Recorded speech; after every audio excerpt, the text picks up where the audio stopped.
Greetings and hallucinations to all you folks out there. I have for you a 6 versus 6. Seems like the bigger games are seriously gaining in popularity. I guess the better CPUs, relatively better connections that we've had in recent months, these are launching more successfully, and I am actually really glad of that fact because the 6 versus 6s get chaotic. They showcase teamwork over individual play, and every once in a while you do get an interesting map. They're just really fun games to watch. This map in particular I have never played on before. It is called Desert Warfare, and as you can see, it gives a little bit of an opportunity to turtle if a player so wishes, but there are enough passes to get units through that you can easily overcome or circumvent a turtle base just by using the terrain. Also remember that if you invest in a turtle, you will not be able to send units to the aid of your teammates, and that can end very badly for your team. Couple of things to notice. There is not much reclaim at all on this map. It is pretty deceptive. All of those are trees. There are no rocks, so there is no mass to be had. You need to rely solely on the mass extractors to build. The other thing is, in several places on the map, there are impassable ridges. Those will allow overlooking bases and prevent units from coming directly in. They will have to be routed around. So just some interesting little features that will break up the play and the flow of units. And I'm looking forward to seeing how this map plays. I'm going to dive right in, take a quick look at the teams, and then watch the play go down. As you can see, I've not devoted a whole lot of time to initial build orders because there is no reclaim, so eco is going to be pretty much even for everybody. We have Albatard. That is Artifacts. Having trouble seeing the names in that border up there. Artifacts, Snorlax, Vela 1. That is Kavat and Cyril. On the southern side, we have Pak, Chico, Kaiser, the Bone Collector, Silver Chronos, and last but not least, Relax War. We do have a bit of a rank advantage to the southern team. We'll just have to see how that ends up on the northern side. Excuse me. Player to watch, Snorlax is going to try to carry the northern team. That 1900 rank thrown in there amongst the slightly lower ranks. Alrighty, I am going to bump this speed up just a little bit, and we will see where the game takes us.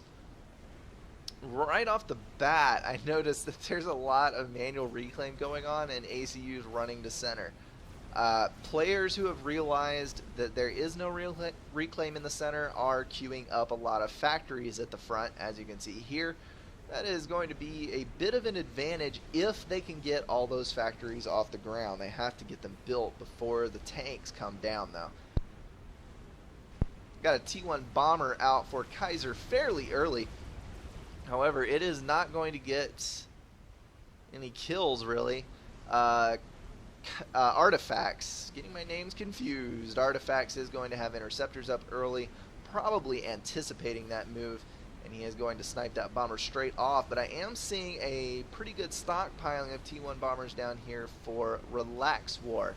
I have to tune in and see what he's doing with them. And then Jesters for Artifacts. These bombers are going to come in, kill off, I think that was a radar. Going in for engineer kills, but he needs to be using the split attack order because that was 3 bombers wasted killing 2 engineers. Not a smart move at all.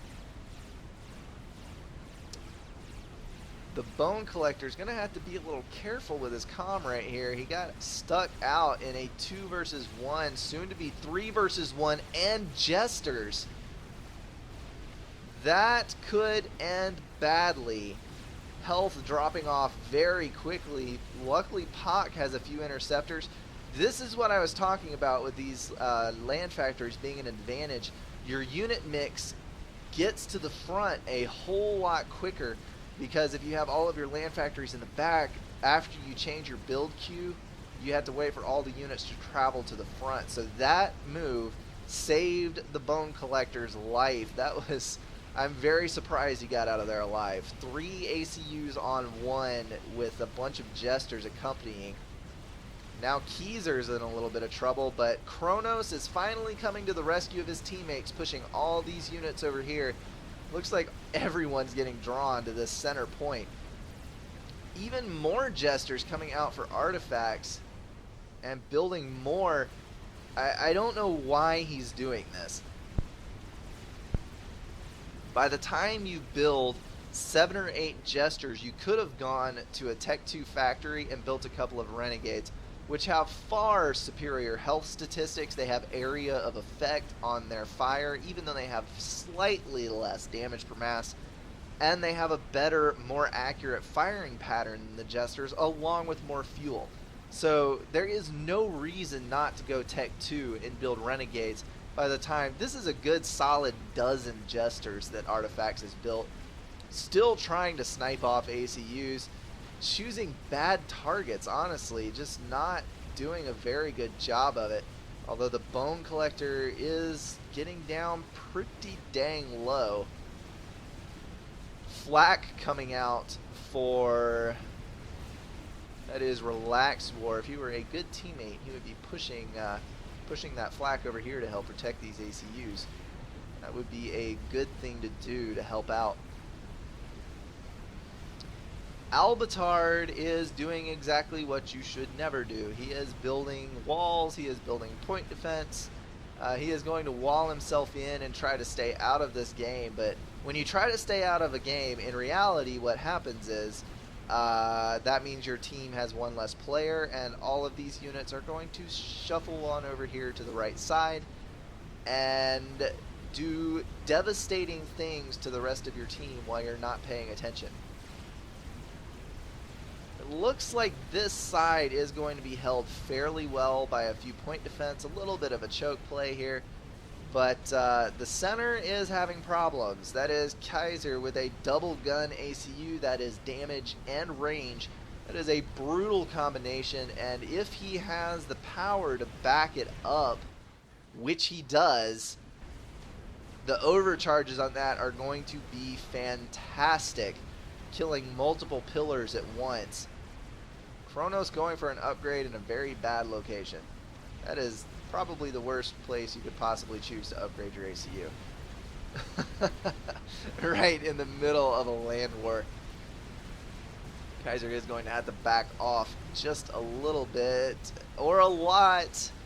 600, 400, under 100 health. And no, Albitard turning around. He should have chased that down. Artifacts now going under 1600 health. My goodness, everybody's trying to die. 3 versus 1, under 100 health, under 2k health, and still making Jesters out of that freaking T1 factory. Artifacts, you are doing the most inefficient possible... I don't understand your build order. That is what I'm trying to say. I don't understand your build order. Oh well. I'm going to stop worrying about it. ACUs are going to have to be careful up here. I know you have gun and probably Tech 2. Bump off the speed. Whoa, I'm sorry guys. Bump off the speed a tad here and drop into Silver Kronos' point of view. Just out of curiosity. That is gun and a couple of vets. That is what that is. Despite having a strong commander, when you have 2 Oblivion turrets poking fun at you, Pak coming in now with the TAC launcher. That is a strong commander right there. And Kavat is going to go down to spam. Yes, he is. Kaboom. There he goes. He is out of the game, but Vela 1 is building Corsairs. This is going to be a dangerous spot to be in. Kronos trying to run, but he is going to die to a Corsair snipe. And that's going to leave Pak out with Bone Collector. That is a 2 versus 1 on this fire base. Cyril is going to be desperately outgunned. And now there's Corsairs from the southern team coming in. 3 and a pass, getting him down to about 3k health, and then here's going to be a hit from 4, and that is going to take him out as well. But even more Corsairs. Artifact has finally gone to Tech 2 Air. My goodness, bud, it took you long enough. The Bone Collector is under 400 health, and kaboom! Corsairs taking home the award for the single most commander kills to a single unit type. That is 4 commanders down and 3 of them killed by Corsairs. Epic gameplay. Alright, it looks like there is going to be a gaping hole on the northern team. One cool thing about Corsairs, they do have a quick turnaround time. That one Corsair right there is going to take out that ACU. Swift Winds were not. I was thinking they were trying to kill the Corsairs, but no, those are defending Swift Winds. Cheeky little drop here by Pak. He's going to drop engineers down, build a point defense to help clean up any engineers that are nearby, and then going to lay down land factories and get a proxy base going. My goodness, that is how you win a game. You get the other team off, you knock them off their footing, and then you try to harass as much as possible to keep them from recovering. Anytime you can deny mass, deny reclaim, deny a base, that is a win. As you can see, 2 empty bases up here, and the southern team is already starting to reclaim and fill in the bases that are left down here. Artifact's telling his teammates to shield up. They still have a chance to pull this out. They do have solid eco numbers.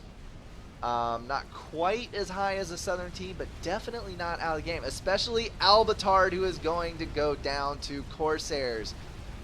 Well, Albitard, you had the highest eco, but you did the stupidest thing. You walled yourself in and you let your teammates die. I hate to say it, but I think you not being there and letting these 2 guys join the fight on the right-hand side was what collapsed the team. That is tough to watch. Artifacts with a bad build order and Albitard walling himself off. Not playing for the teamwork side of things. So that is going to lose it for them. Vela 1 pulling a nice little dodge with those Strat Bombers. But Corsairs, nope, oh, yeah. Who got that? Corsairs! I think. Yes. Alright. And that leaves Snorlax all by his lonesome. Impressive Strat Bomber spam for Kaiser. That is fantastic. He is going to quit out of the game. Alrighty guys, that is how you play as a team and work together to crush the enemy. This is how you don't really play as a team. You try to go 1 versus 1 and play for snipes and play for eco, and it just doesn't work out. What we should all learn from this is that mass gesture is not a good strategy, and that walling yourself off is also not a good strategy. Alrighty guys, I hope you enjoyed that as much as I did. That was a fun game to watch. That is going to be it for this cast. As always, please send in your replays, and thanks for watching.